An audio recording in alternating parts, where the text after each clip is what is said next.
suis plus esclave de la peur. Je suis enfant de Dieu. Je ne suis plus esclave de la peur. Je suis enfant de Dieu. Je ne suis plus esclave de la peur. Je suis enfant de Dieu.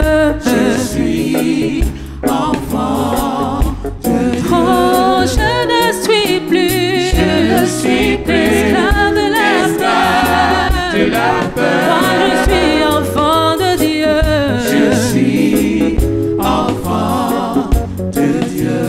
Tu m'as ébloui par tes mélodies.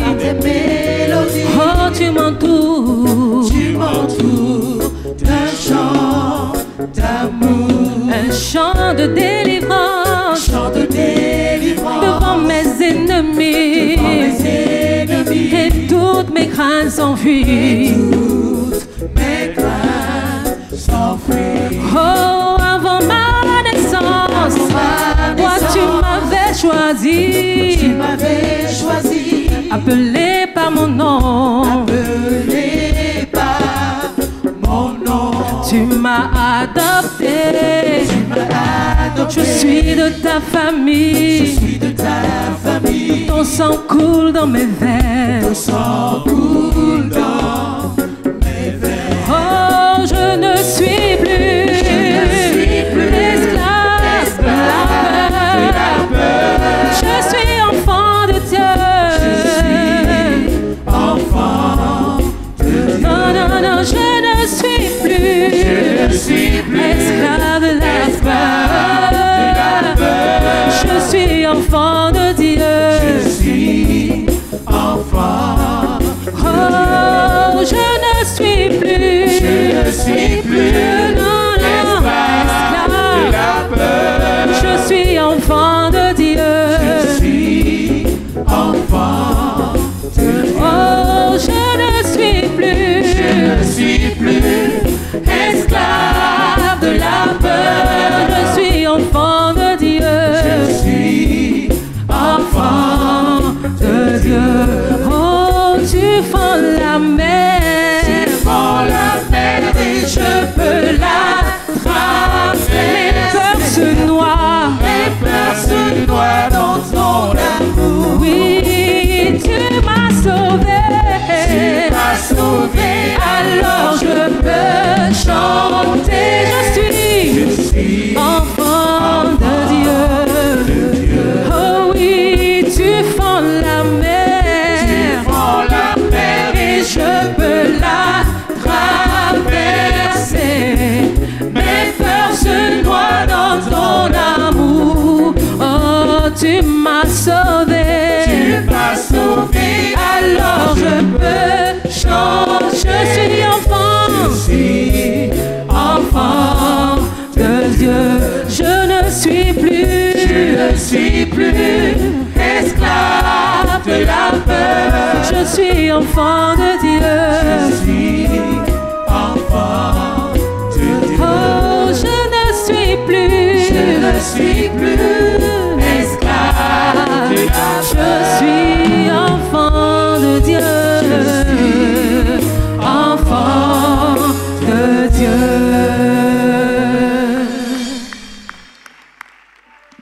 Oui, nous acclamons notre Dieu parce que ses paroles sont une vérité biblique.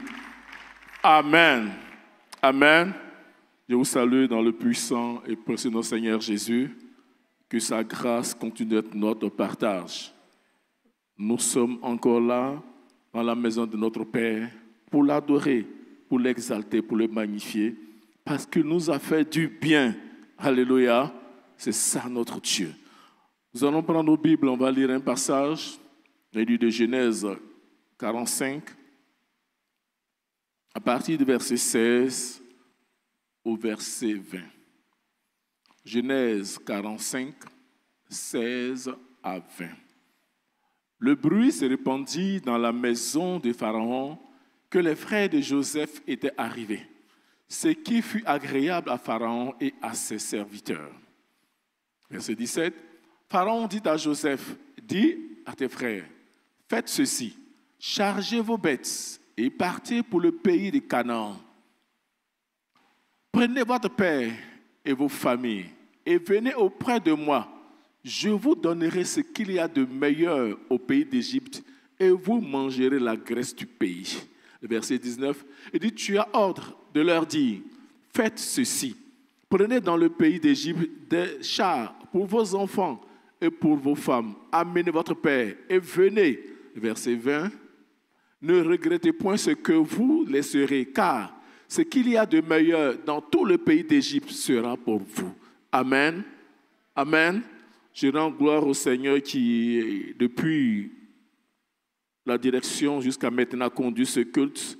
Et Dieu nous a conduits vraiment dans cette vision par rapport au message. Et notre Dieu est fidèle.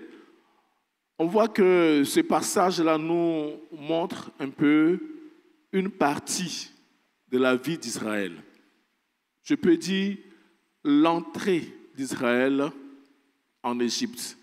Mais quand on lit le livre de Genèse, on voit qu'à partir du chapitre 1 à 11, on voit la création, comment Dieu a fait l'humanité. Mais ce qui nous intéresse ici, c'est surtout à partir du chapitre 37 à 50, où cela nous montre la vie de Joseph. On voit au verset 35 ce que Joseph a vécu, comment est-ce que ses frères se sont comportés envers lui. Et on voit qu'à partir du chapitre 39, la vie de Joseph en Égypte. Et nous voyons que dans le chapitre 39, quand on regarde le verset 4 et le verset 21, on voit la main de Dieu sur Joseph. Parce que de là ressort la faveur de Dieu sur Joseph. La faveur de Dieu était sur Joseph. Parce que chez Potiphar, il devient une bénédiction. Même en prison, Joseph devient une bénédiction encore en prison. Et dans cette bénédiction-là, on voit qu'au chapitre 40, Joseph a cette capacité-là, ce don-là, d'interpréter un songe. Le panetier et les chansons du roi, il donne la définition. Et cela s'accomplit comme Dieu a conduit Joseph dans l'interprétation du songe. Au chapitre 41, on voit que Pharaon a un songe. Maintenant, ces personnes qui ont oublié Joseph, Dieu utilise cette partie-là pour positionner Joseph. Et c'est Joseph qui interprète le songe de Pharaon. Et partant de là, Dieu est en train d'agir dans la vie de Joseph en le positionnant. Et Joseph occupe une place importante. Mais à un moment donné, Dieu est en train d'agir pour la famille de Joseph. Parce que la famine a envahi tous les pays. Et là où se trouvait la famille de Joseph, la famine y était. Maintenant, une porte s'ouvre à travers Joseph pour cette famille-là, pour entrer en Égypte. Et ils viennent en Égypte. Mais ce qui est intéressant dans la vie de ce peuple-là, ils se déplacent avec leur foi, avec leur croyance, avec leur Dieu. Alléluia. Ils sont allés en Égypte, mais ils n'ont pas abandonné leur foi. Et quand je regarde, je vois que Joseph aussi, bien qu'esclave en Égypte, il est parti, bien qu'étant esclave, mais n'a pas abandonné sa foi. N'a pas abandonné l'Éternel des armées. N'a pas abandonné le Dieu. Et je veux vraiment ouvrir cette lucarne pour dire, c'est ça la faveur quand Dieu dit d'enseigner les enfants quand ils sont petits. Quand ils vont grandir, ils ne vont pas abandonner la foi. C'est parce que Israël, c'est-à-dire Jacob qui devient Israël, a enseigné Joseph sur la foi qu'il avait. Et Joseph, étant loin de son père, est demeuré dans cette foi-là. Mais si son père n'avait pas enseigné cette foi-là, Joseph, arrivé en Égypte, serait un grand féticheur. Parce que c'est ce que les gens faisaient en Égypte. Quand tu prends Ézéchiel 29, comment est-ce que la Bible appelle Pharaon? Grand crocodile. Et c'est pour cela quand Dieu a envoyé Moïse dans Exode, il dit, si tu veux voir Pharaon, va au bord du Nil. Et c'est là que tu vas le trouver en train de faire ses adorations. Mais Joseph reçoit une éducation religieuse. il va en Égypte avec ce Dieu-là, avec ces croyances-là. Et il arrive en Égypte. Et c'est ici, Dieu qui utilise Pharaon pour parler à Joseph et à sa famille. Et ça nous amène à réfléchir sur nous-mêmes, nous, enfants de Dieu. Et ça nous permet de voir un peu, ce thème, on dit, le meilleur pour toi est en Christ. Le meilleur pour nous, enfants de Dieu, se trouve en Christ. Quand on parle de meilleur, la société nous a tellement conditionnés qu'on regarde forcément le bien matériel. On regarde forcément combien j'ai en banque. Alléluia. Mais ce n'est pas forcément ça le meilleur pour toi que Dieu a.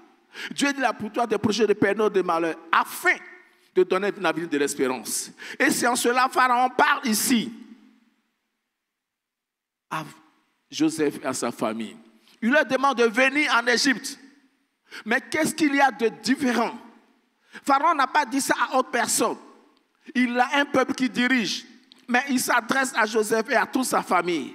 Au verset 18, il dit, je vous donnerai ce qu'il y a de meilleur au pays d'Égypte. Et vous mangerez la graisse du pays. Au verset 20, il dit, ne regrettez pas ce que vous allez laisser. Parce que vous allez voyager. Vous voyez, quand on déménage, c'est là que tu vois que tu as beaucoup de bagages. Mais eux là, ils ne partaient pas, je peux dire, d'une maison à l'autre. Ils partaient d'un pays à l'autre. Ils ne peuvent pas tout prendre. Mais Pharaon les rassure ici en leur disant, ne regrettez point ce que vous laisserez. Dans d'autres versions, ils disent, ne regrettez pas vos meubles que vous allez abandonner. Car ce qu'il y a de meilleur dans tout le pays d'Égypte sera pour vous. Alléluia. Et c'est la promesse que Dieu nous donne. Dieu dit que ce qu'il y a de meilleur pour nous dans ce pays-là, il nous donne. Est-ce que quand Dieu parle de meilleur, il y a la guerre dedans? Dieu dit, voilà ce qu'il y a de meilleur. Mais quand Dieu parle de meilleur, ce n'est pas la guerre.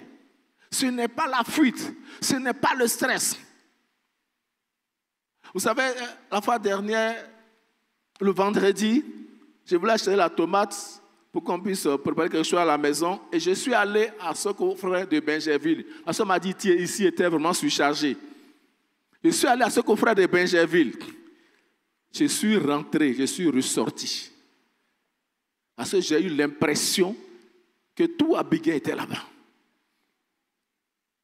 Un monsieur qui était là, lui, parce qu'il n'y avait pas de chariot disponible. J'ai croisé un monsieur, il dit, je peux avoir un chariot. Quand il a fini, il dit, monsieur, je suis arrivé dans le rang de la caisse à 11h. Il me disait ça, il était 15h. Et il a commencé le rang de la caisse à 11h. C'est à 15h on l'a reçu pour payer. Quand il a fini, j'ai dit, j'ai compris. C'est une manière, il me dit, il faut partir. Je suis parti. Alors, moi, je n'ai même pas encore commencé à acheter qu'elle prenne quelque chose dans le chariot. Et que lui qui a fait rang là, de 11h à 15h. Moi, je viens d'arriver. J'ai quitté là à 22h.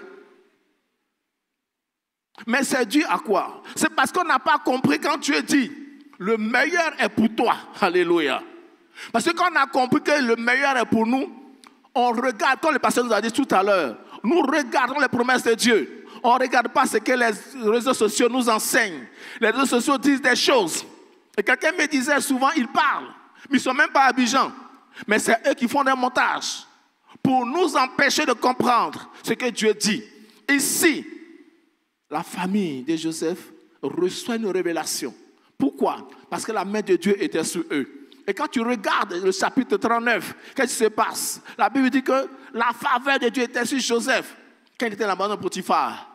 La faveur de Dieu était sur Joseph quand il était en prison. Mais ce qu'il y a de commun entre Joseph et sa famille, c'est le Dieu qu'ils servent. Ce qu'ils ont de commun, c'est le Dieu qu'ils servent. Au-delà des liens de sang, je ne parle pas de ça. Mais ils ont la même croyance. Or que le Dieu là n'est pas un Dieu changeant. Ce qu'il a fait pour Joseph, c'est ce qu'il a accompli pour sa famille, en parlant au travers Pharaon, pour dire dans ce pays, je vous donne le meilleur. Alléluia. Or la Bible dit que notre Dieu est le même hier, aujourd'hui et comment? Éternellement.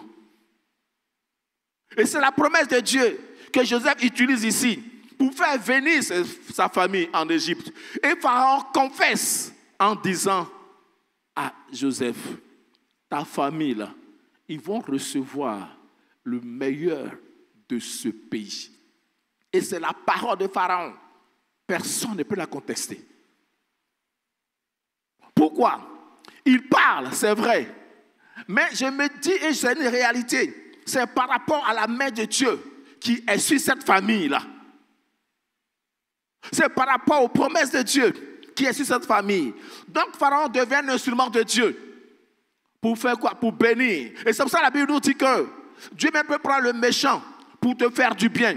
Parce qu'il est le maître des temps et des circonstances. Donc, Pharaon, tu ne connais pas Dieu.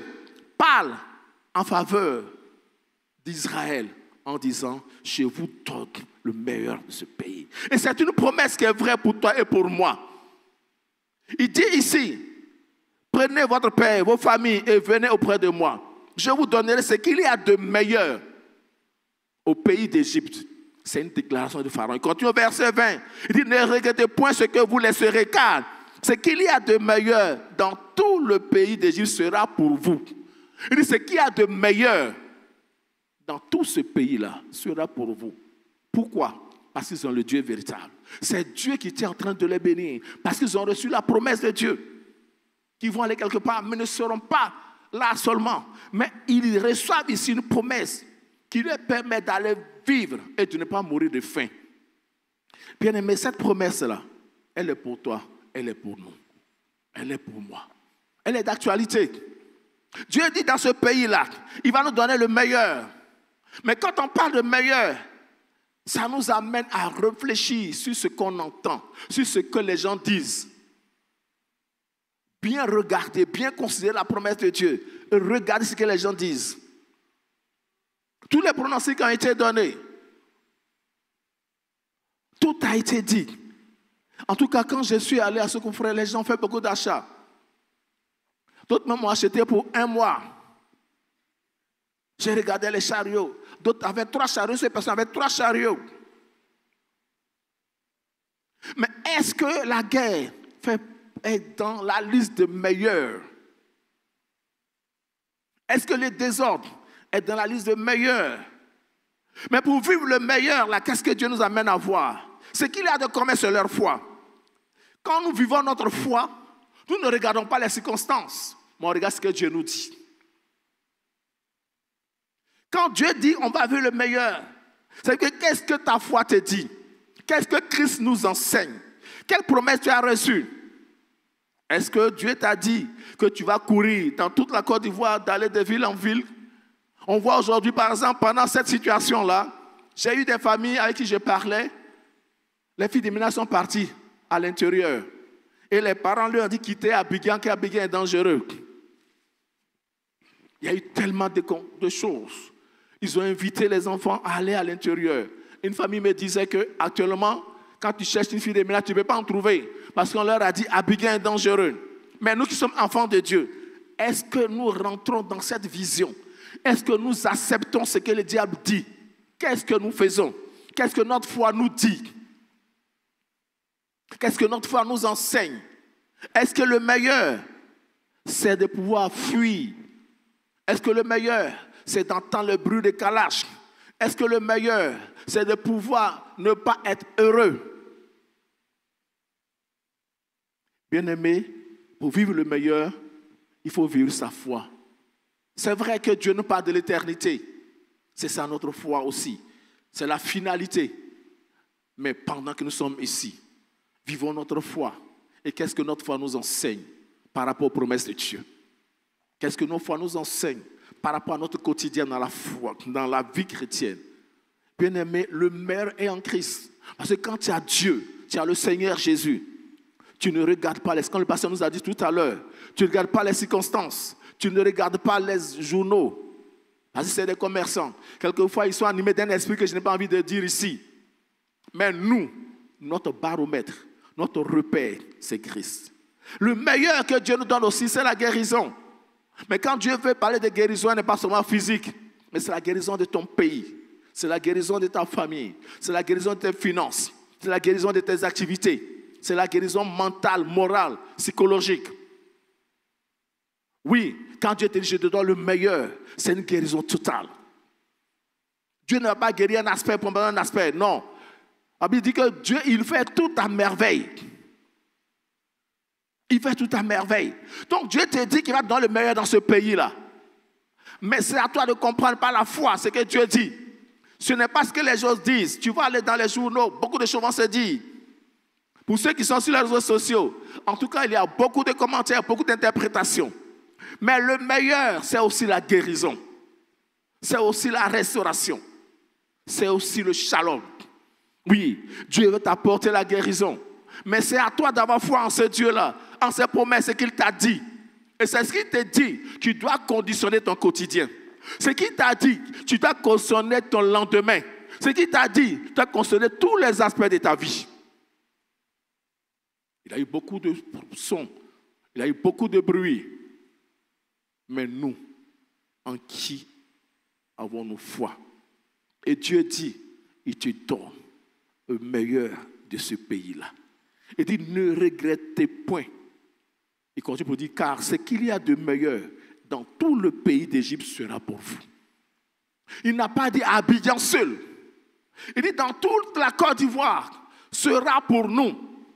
Parce que soyons réalistes, je ne pense pas qu'un chrétien, s'il y a une situation de désordre quelque part, il sera heureux. Non. Donc sa sécurité, ce meilleur que Dieu nous promet, c'est sur toute la Côte d'Ivoire. Alléluia. Et Dieu dit, ce sera pour nous le meilleur. Donc la sécurité que Dieu nous donne, le bien-être que Dieu nous donne, c'est pour tout notre pays. La guérison que Dieu nous donne. Et dans le meilleur, il y a la sagesse. Quand Dieu te parle de sagesse, ça a été un instrument important pour Salomon pour diriger le peuple de Dieu. Quand tu as la sagesse de Dieu, je ne parle pas de la sagesse des hommes, tu regardes les choses avec l'Esprit de Dieu. Quand tu as la sagesse de Dieu, tu as une seule compréhension de ceux qui parlent. Quand quelqu'un parle, tu sais quel esprit qui l'habite. Quand quelqu'un s'assoit, il a cette capacité de faire sortir de sa bouche, on va tous mourir. Mais pour lui, qui va t'enterrer? Si tu nous tous, mais qui va t'enterrer? Qui va t'enterrer? Mais quelqu'un ne peut pas aussi haïr son propre corps jusqu'à confesser qu'il va mourir. Pourquoi? Mais parce qu'il n'a pas la sagesse de Dieu. Il n'a pas la foi en Christ. Donc il ne croit pas aux promesses de Dieu. Il croit seulement aux hommes. Mais les hommes sont de passage. Ils sont de passage. Quelqu'un disait qu'en 2000, il avait 55 ans. Maintenant, là même, il en a 80. Donc, il n'a plus la même force. Ça veut dire qu'il te dit qu'il est de passage. Il faut t'attacher à lui, lui qui est de passage. Il faut t'attacher à Christ. À qui t'attaches-tu? Parce que c'est Christ qui nous parle ici, qui nous donne le meilleur dans ce pays-là. Ce n'est pas un homme. Vous savez, quelqu'un disait que quand un policier te parle, c'est toi qui crois là, c'est ton problème. Mais lui, il n'a pas responsable de ce qu'il t'a dit. Mais c'est grave. Il dit, il n'est pas responsable de ce qu'il t'a dit. C'est toi qui crois, tu es responsable si tu crois ça. Lui, il a fini de parler, il est parti. Mais notre Dieu est responsable de ce qu'il te dit. Parce qu'il donne la capacité, l'onction, la puissance nécessaire. Pour faire quoi? Pour accomplir ses promesses. Et c'est ça, quand les personnes parlaient tout à l'heure, ça a ouvert mon esprit davantage. Notre Dieu ne cherche pas un meeting qu'il y ait beaucoup d'hommes. Il y a seulement 2. Il ne dit pas, est-ce qu'il y a du monde là-bas? On dit non, on dit bon, j'attends encore. On dit meeting à 11h. 11h, il n'y a pas assez d'hommes, il attend. 14h, il n'y a pas assez d'hommes. C'est à 20h, il y a beaucoup d'hommes, c'est là, il va venir. Mais ce n'est pas ça notre Dieu. Notre Dieu a dit, là où 2 ou 3 sont, il est, pourquoi? Parce qu'il est Dieu. Ce n'est pas l'effectif qui conditionne notre Dieu, mais c'est Dieu qui conditionne l'effectif. Alléluia. Donc les promesses de Dieu sont oui et amen. Il te conduit dans la sagesse. Et quand tu as la sagesse de Dieu, tu vois les choses différemment. Pendant que les autres sont en train de pouvoir s'étouffer avec des révélations, avec des mensonges, avec des propos orduriers, des propos guerriers. Toi, tu t'équipes avec la parole de Dieu. Parce que tu es sage, parce que tu as la sagesse de Dieu. Qu'est-ce que Dieu me dit face à cette situation? Qu'est-ce que Dieu me dit? Qu'est-ce que Dieu m'a dit? Dieu dit, tu vas prospérer. Mais qui prospère dans la guerre si ce n'est pas les serviteurs du diable? Et c'est une prospérité. Vous savez, la Côte d'Ivoire nous enseigne sur beaucoup de choses. Tous ceux qui ont prospéré dans la guerre, quand on disait une fois, ils sont où? Ils sont où? Mais nous qui croyons en Christ, à qui Dieu dit, il va dans le meilleur de ce pays-là. Nous sommes assis ce matin pour rendre gloire à notre Dieu. Et ce que sa bouche a dit, sa main l'accomplit. Et c'est ce que nous devons suivre. Qu'est-ce que sa bouche nous dit? Dieu, quand il parle de meilleur, il parle de paix, il parle de shalom. Le meilleur pour Dieu, c'est la paix, c'est le shalom à tous les niveaux. Dieu dit, te donne le meilleur de ce pays-là. Donc, la paix de ce pays-là, à cause de toi, Dieu va imposer la paix à ce pays. Alléluia. Ça fait part de ses promesses. À cause d'Israël, Dieu a imposé la paix à l'Égypte pendant 400 ans. Regardez comment est-ce que notre Dieu est puissant. Il n'y a pas eu de famine. Et qui devient l'instrument de Dieu? C'est Joseph, descendant d'Israël. Joseph devient une bénédiction pour Pharaon et tout son royaume. Bien-aimé, Joseph n'a pas connu Christ. Mais toi, tu as connu le Fils de Dieu, venu en chair. Tu as connu Christ. Et Christ fait de toi enfant du royaume. Christ fait de toi enfant du Dieu vivant. Tu devais co-hériter avec Christ. Et toi qui connais Christ, c'est toi. Comme le pasteur nous a dit tout à l'heure dans Ézéchiel 11:11, tu vas devenir une viande dans cette marmite-là. Est-ce que notre Dieu a changé? Il n'a pas changé. Et c'est pour ça que Dieu t'a dit le meilleur. Pour toi dans ce pays, il y a la paix. Et c'est cette paix-là qu'on doit regarder. Qu'est-ce que Dieu me dit? Qu'est-ce que Dieu me dit au quotidien? Dieu dit qu'il me donne le meilleur. Et dans ce meilleur-là, il y a la paix. Dans ce meilleur que Dieu te donne encore, il y a la paix. Et c'est cette paix-là qui est un don que Dieu nous fait. Christ est mort pour que nous puissions avoir la paix. Alléluia. Christ est mort, que nous puissions prospérer à tous égards. Mais la prospérité ne peut que s'obtenir dans un pays où il y a la paix. Et on regarde, même les scientifiques, les économistes disent que quoi? Aucun pays ne peut prospérer dans la guerre. Aucun pays. Quand on parle de pays, c'est toi, c'est moi. Quand on parle de l'État, c'est toi, c'est moi. Ça dit que quoi? C'est que nous apportons, quand on va aller ajouter à la richesse là, qui active la prospérité de ce pays-là. Mais si tu n'es pas en paix, si tu ne peux pas aller au travail, si tu es en train de courir, bien aimé, tu ne peux même pas courir avec ta télévision. Même si c'est télévision 32 pouces, tu ne peux pas courir avec. Un certain moment donné, tu seras obligé d'abandonner. Mais ce n'est pas ça la paix que Dieu nous promet. Et c'est la paix que Dieu nous promet là que nous devons rechercher. Quand l'ennemi fait des déclarations, quand le pasteur nous a dit, on doit refuser la déclaration de ces gens-là et comprendre que Dieu nous a bénis pour vivre dans ce pays-là. Dieu nous a bénis pour avoir le meilleur. Et tant que tu n'as pas encore expérimenté ce que Dieu t'a dit, sois rassuré que la paix est toujours imposée par notre Dieu. Alléluia. C'est ça notre Dieu. Et Dieu continue pour dire que nous allons manger la graisse de ce pays. Et dit, nous allons manger la graisse de ce pays. Parce que Dieu parle au travers Pharaon à Israël. Et dit en Égypte là, vous allez manger la graisse. Des gens qui sont, je peux dire entre griffes, étrangers, viennent dans un pays. Et le roi leur dit que vous allez manger la graisse. Mais c'est dû à quoi? C'est la grâce de Dieu qui reposait sur leur vie, qui amenait Pharaon à faire cette déclaration. Ou cette grâce-là, elle est ton partage. Cette grâce-là, elle est aussi pour toi. Alléluia. Et c'est la même grâce que nous avons, l'Éternel des armées. On a cette grâce-là. Il dit, vous mangerez. Et quand on regarde la graisse, c'est quoi? C'est l'abondance de ce pays. Pharaon était en train de dire à Israël que vous allez jouir de l'abondance qui est dans ce pays-là. Vous allez avoir l'abondance qui est dans ce pays-là. Ce qu'il y a d'abondant là est à votre disposition. Mais je regarde, je dis, mais c'est Dieu qui parlait à ses enfants, mais avec une voix plus autorisée. Parce que si quelqu'un de simple disait ça à Israël, il n'allait pas croire. Il dit, toi, tu es qui dans ce pays-là? Et tu dis que je vais manger la graisse de ce pays. Toi, tu es qui dans ce pays-là? Et tu dis, je vais avoir le meilleur de ce pays-là.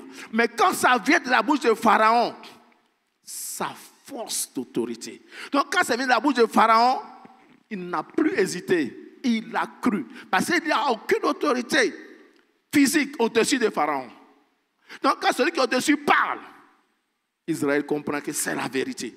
Mais si c'était quelqu'un qui était au bas de l'échelle sociale qui parlait, il va dire, oh, ça c'est la parole d'un fou. Nous, on est venus ici, pardon, on ne veut pas de problème. Mais quand Pharaon a parlé, ils ont compris. Pourquoi? Parce que c'est Dieu qui utilise le canal approprié pour donner le message approprié au temps approprié. Alléluia. C'est ça notre Dieu. Et c'est ce Dieu qui dit, qui a moyen la graisse de ce pays-là. Mais est-ce que tu peux avoir le temps de manger en courant? Regardez. Imagine quelqu'un, un bon Africain que Dieu a béni, qui a 12 enfants, et il y a la guerre. Vous êtes sûr que ce monsieur, il peut courir avec ses 12 enfants-là? Il peut mettre combien au dos pour partir? Même si tu en as 2, tu peux mettre combien au dos pour partir? Mais quand Dieu nous dit qu'on met la graisse du pays au travers de Pharaon, tu dois comprendre que c'est une promesse véritable. Et manger la graisse de ce pays-là, c'est que Dieu nous dit qu'il nous réserve l'abondance dans ce pays. Et c'est ce que nous devons regarder, l'abondance. Qu'est-ce que Dieu t'a dit? Mais le problème, c'est quoi? On doit comprendre des choses selon les révélations que Dieu nous donne. Ne regardons pas à côté, comme Dr. Adou nous enseignait ici. Ne regarde pas dans l'assiette de ton frère. Tu es le repère pour toi-même devant Dieu. Ton repère, ce n'est pas l'autre. Ton repère, c'est toi-même. Je me souviens quand tu as faculté de théologie, j'ai un de mes enseignants, m'enseignait l'Ancien Testament, il disait que lui, il a un problème avec les chrétiens. Et on voulait comprendre. Il dit non, que quand le chrétien adore, au lieu de dire Seigneur, merci parce que tu m'as gardé, tu m'as béni, tu m'as fait prospérer, il dit Seigneur, merci parce que moi je me porte bien mon frère à l'hôpital. Seigneur, merci parce que je me suis rassasié, mon frère a faim. Seigneur, merci parce que oui, je me suis en train de marcher, mon frère est handicapé. Il dit, tu te compares à l'autre, mais tu adores Dieu. Il dit, ce n'est pas une adoration, mais c'est une comparaison. L'adoration, c'est de dire ce que Dieu a fait pour toi qui te réjouit ton cœur. Ce n'est pas de te comparer à l'autre. L'autre que tu trouves handicapé là, lui, il dit merci à Dieu parce que s'il n'était pas handicapé, j'allais devenir drogué. Parce que je suis handicapé, que je n'arrive pas à sortir. Toi, tu vois que c'est limité, mais lui, il voit en cela une grâce particulière. Parce que cette situation-là le limite à pour ne pas faire autre chose. Il dit, Seigneur, merci. Parce que je suis handicapé, que je suis pas allé dans l'armée. Parce que tous mes amis de classe, on les a mis dans l'armée, il y a eu la guerre, ils ne sont plus venus en vie. Toi, tu vois l'handicap, mais lui voit la grâce. Et c'est pour cela, en adorant Dieu, en regardant que Dieu te donne la grâce, ne regarde pas l'autre, mais regarde là où tu étais et où Dieu te conduit. Alléluia. C'est ça l'adoration véritable. Tu étais au CP1, Dieu t'envoie au CP2. Dis Seigneur, merci. Ne dis pas Seigneur, je suis au CP2, mon voisin est resté au CP1. Seigneur, merci. Je suis au CE2. Je suis venu au CE2. Mon voisin est encore, mon voisin de classe, on a commencé ensemble. Aujourd'hui, il n'est pas encore arrivé au CE2, il est au CP2 maintenant. C'est maintenant, il vient au CP. Mais moi, je suis ici. Ce n'est pas ça l'adoration véritable. Ce n'est pas en cela que tu vas voir que Dieu te permet de manger la graisse du pays. Dieu te permet de manger la graisse du pays en regardant là où tu étais hier, là où tu es aujourd'hui, là où Dieu veut que tu sois demain. Voilà ce qu'on doit comprendre dans l'adoration véritable de notre Dieu. Lorsqu'on a commencé à manger, avoir l'abondance. Si tu veux regarder l'autre, tu ne pourras jamais dire merci au Seigneur. Parce qu'il y a toujours quelqu'un qui a ce que tu as plus Y. Tu as toujours trouvé. Il y a toujours quelqu'un qui a ce que tu as plus 1. Il y a toujours quelqu'un qui aura ça. Et si c'est dans cette optique-là, tu veux comprendre que Dieu te donne la grâce de ce pays-là, tu n'auras pas la capacité de dire merci au Seigneur. Parce que Dieu t'a béni. Mais comment regardes-tu la bénédiction de Dieu? Dieu t'a donné la grâce du pays. Mais comment est-ce que tu regardes cette grâce-là? Il y a des gens qui ont beaucoup d'argent, mais qui sont plus stressés que toi. Il y a des gens qui ont coupe de haut rang. J'ai écouté quelqu'un qui disait que pendant que nous, enfants de Dieu, on avait la paix. Parce que Dieu nous a parlé, il y a des gens qui étaient plus stressés que toi. Parce que quelqu'un disait que si lui-là, il tombe, moi aussi, je tombe. Est-ce que ton Dieu peut tomber? Non, tu ne vas pas tomber. Il regarde un homme. Donc, eux, leur graisse là, c'est lié à la position de l'autre. S'ils tombent, eux, ils sont foutus. Donc, ils vont tout faire pour qu'ils soient là-bas. Mais vous savez, il y a quelque chose que Dieu a décidé, que personne ne peut. La vieillesse. C'est un don de Dieu. Mais quand tu deviens vieux dans cette position-là, tu as peur du lendemain. Mais nous, Dieu nous permet, quel que soit là où nous sommes, de manger la graisse de ce pays-là. Alléluia. Oui, regarde ce que Dieu te donne. Ne regarde pas ce que Dieu a donné à ton voisin. Comme on a été enseigné, ne regarde pas dans l'assiette de ton voisin. Parce que si tu te mets dans ce schéma-là, tu ne vas pas comprendre que ce que Dieu a dit ici est ton partage. Parce que Dieu te permet de manger la graisse du pays. Là où tu étais, là où tu es, là où Dieu te conduit. Mais manger la graisse du pays, c'est manger, avoir l'abondance dans ce pays-là. L'abondance, il est contextuel. Selon ton cas. Selon ton cas.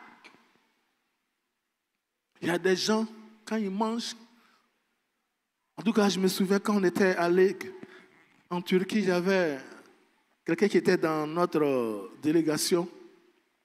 C'est avec lui que j'ai compris vraiment dans la façon de manger que toute montagne sera rabaissée. Il vous assure, voici son plat. Il finit ça. Et puis je le regarde, il ne sait pas comment il fait, il ne sait pas où ça rentre. Mais il est content. Nous, on ne peut pas avoir ce niveau-là. Est-ce que c'est parce que tu n'arrives pas à manger la quantité de riz de l'autre et que toi, tu manges peut-être le quart de ce qu'il arrive à manger là que Dieu ne t'a pas béni? Parce que si on veut regarder cette comparaison-là, bien aimés, nous, enfants de Dieu, on ne va pas comprendre qu'en Christ, nous avons le meilleur. Dieu te donne ce qu'il te faut, te connaissant. Dieu nous connaît. Et il nous donne ce qu'il faut au moment approprié. Regardez un peu, je disais à quelqu'un que si nous, qui sommes hommes, faisons une expérience. Peut-être que ici, tu peux faire l'expérience. On a des mamans qui ont des enfants de 2 ans. Donne-lui un billet de 10 000 francs, puis il faut le regarder. Il va te montrer ce qu'on fait avec le papier là. Donne un billet de 10 000 à l'enfant, puis tu t'assois à côté, puis tu le regardes, ne le touche pas. Il va te découper ça en morceaux. Bien. Et puis il est là, il te regarde. Et puis il est content, parce qu'il en a fait bon usage selon son âge. Mais il faut me donner 10 000 francs. Et demande ce qu'on fait de ça, ce qu'on ferait. Mais c'est ça notre Dieu. Notre Dieu nous connaît. Donc quand il dit t'as mangé la graisse du pays, c'est par rapport à ta capacité, par rapport au don qu'il t'a donné, par rapport à la capacité de gestion qu'il t'a donné. Donc Dieu te connaissant, il te donne ce qu'il faut au moment où il faut. Pour que tu comprennes que ce que tu as vient de Dieu. Pour que tu continues de comprendre que le meilleur est en Christ. Alléluia. Et c'est ce que Dieu a fait pour nous. Et depuis ce matin, Dieu nous parle la même chose. Regardez ce que Dieu a fait. Hier, les gens étaient terrés, stressés. Mais qu'est-ce que Dieu nous a dit ici? On a reçu Ézéchiel 11, verset 11, avant que hier n'arrive. On a prié, on a confessé cela. Nous voici ce matin. Est-ce que ce n'est pas la parole de Dieu qu'on a reçue? Nous sommes assis là. Peut-être d'autres ont voyagé. Ils vont t'appeler. Comment ça s'est passé à Abidjan? Où tu m'as laissé là? Je suis là. Alléluia. D'autres ont voyagé. Quand ils vont revenir, j'ai eu quelqu'un qui me disait que jeudi, la personne allait à la banque pour faire un retrait. Elle allait à 9h. Jusqu'à midi, il n'y avait pas de liquidité dans la banque. L'argent était fini. On leur a dit d'attendre, ils vont faire appro. Les banquiers connaissent un peu. L'argent, liquidité, il n'y en avait plus dans la banque. Ils ont attendu 30 minutes. Ils ont amené l'argent. Ils ont commencé à faire retrait. Et dit, les gens retiraient beaucoup d'argent. Mais l'argent que tu retires là, si Dieu ne t'a pas béni, est-ce que tu peux en faire bon usage? Si Dieu ne t'a pas gardé, regardez le passage qu'Ézéchiel nous a donné. Si le diable veut faire de toi la viande dans une marmite, toi tu auras le temps d'aller acheter. Ce qu'on ferait serait fermé. Ce qu'on ferait sera fermé. Supermarché sera fermé. Tu as 1 million, 1 milliard à la maison. Tu as mangé l'argent là. Tu n'es pas souri.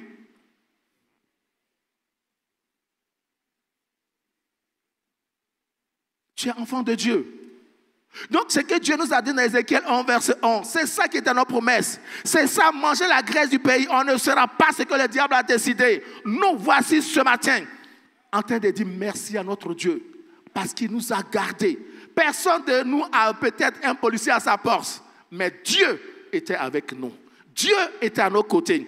Et ce n'est pas Dieu avec nos côtés qui nous dit que nous allons manger la graisse de ce pays-là. Mais c'est les vivants qui mangent la graisse du pays. Alléluia. Donc quand Dieu t'a dit que tu as mal à la graisse du pays, le nom dit, Dieu t'a dit tu seras rassasié de jour. Tu ne vas pas mourir. On ne va pas faire de toi une viande dans une chaudière, dans une marmite. Tu vas voir demain, tu vas voir le 26 et tu vas voir les autres jours. Pour que cette parole soit accomplie dans ta vie. Alléluia. C'est vraiment important pour nous, enfants de Dieu. Je voudrais nous inviter à comprendre que notre Dieu n'a pas changé. Oui, mais pourquoi est-ce que les gens n'arrivent pas à comprendre ce que Dieu dit? Parce qu'ils ne sont pas persévérants dans la foi. Oui, quand tu n'es pas persévérant dans la foi, tu es emporté à tout vent de doctrine. Dès que tu reçois une révélation sur le net, ça t'emporte. Tu commences à maigrir. Tu vas recevoir tes révélations. Oui, bien-aimés, sont persévérants dans la foi pour qu'on puisse expérimenter la puissance de Dieu.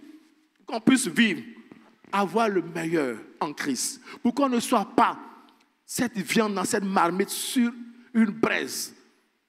Pour qu'on soit enfant de Dieu. Dieu nous a donné cette parole. Mais qu'est-ce qui est notre clé pour vivre cette parole? Pour avoir le meilleur, avoir la grâce du pays. Ne pas être cette viande-là. C'est la foi persévérante en Christ. L'obéissance à la parole de Dieu. Et l'acceptation. C'est vrai, on aura des épreuves. Joseph a connu les épreuves.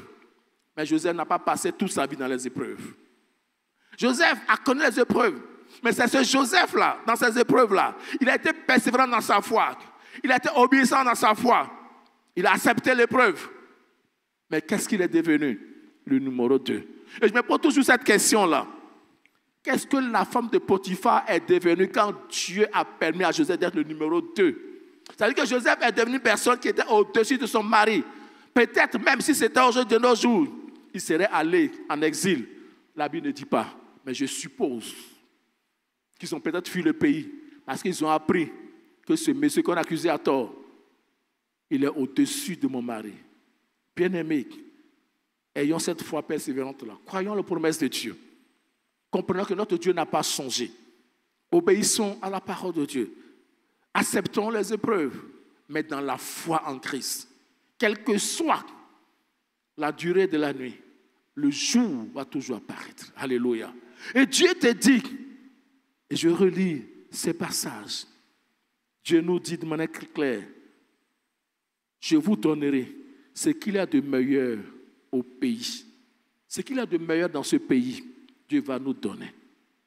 Dans meilleur là, il n'y a pas la guerre dedans. Dans meilleur là, on ne va pas fuir. Dans meilleur là, ce que Dieu nous a donné dans le passage d'Ézéchiel 11, verset 11 là, on ne va pas vivre cela. Quand Dieu dit meilleur, c'est ce qui est bon. C'est ce qui montre le shalom, ce qui permet d'être épanoui, ce qui permet de prospérer à tous égards, ce qui permet d'avoir longue vie. Et c'est ce que Dieu nous promet. Et bien aimés, je veux nous inviter à dire, attachons-nous à Christ. Notre Dieu n'a pas changé. C'est en lui seul que nous pouvons avoir le meilleur. Il aura beaucoup de déclarations. Mais ces déclarations-là, il faut les apprécier selon la parole de Dieu. Ces déclarations que nous allons avoir, des hommes politiques, quel que soit leur rang, vont faire des déclarations. Mais qu'est-ce que Dieu dit? Qu'est-ce que Dieu m'a dit? Qu'est-ce que Dieu m'a promis? C'est ça notre baromètre, c'est ça notre repère. Et notre foi nous amène à apprécier les choses selon les Saintes Écritures. Quand ce que tu dis n'est pas selon ce que Dieu dit, je rejette et je confesse ce que Dieu m'a dit. Plus je confesse ce que Dieu m'a dit, ça nourrit ma foi. Et je vois que Dieu qui n'a pas changé agit en ma faveur. Et quand tu as cette foi-là, ça t'évite beaucoup de choses. J'imagine des gens qui étaient stressés. Peut-être même la tension a monté. Mais parce que tu as foi en Christ, tu es serein. Pendant que les gens sont agités, toi, tu dis que le meilleur pour moi se trouve en Christ. Et ce meilleur-là, il n'y a pas la guerre, il y a la paix. Que Dieu nous bénisse.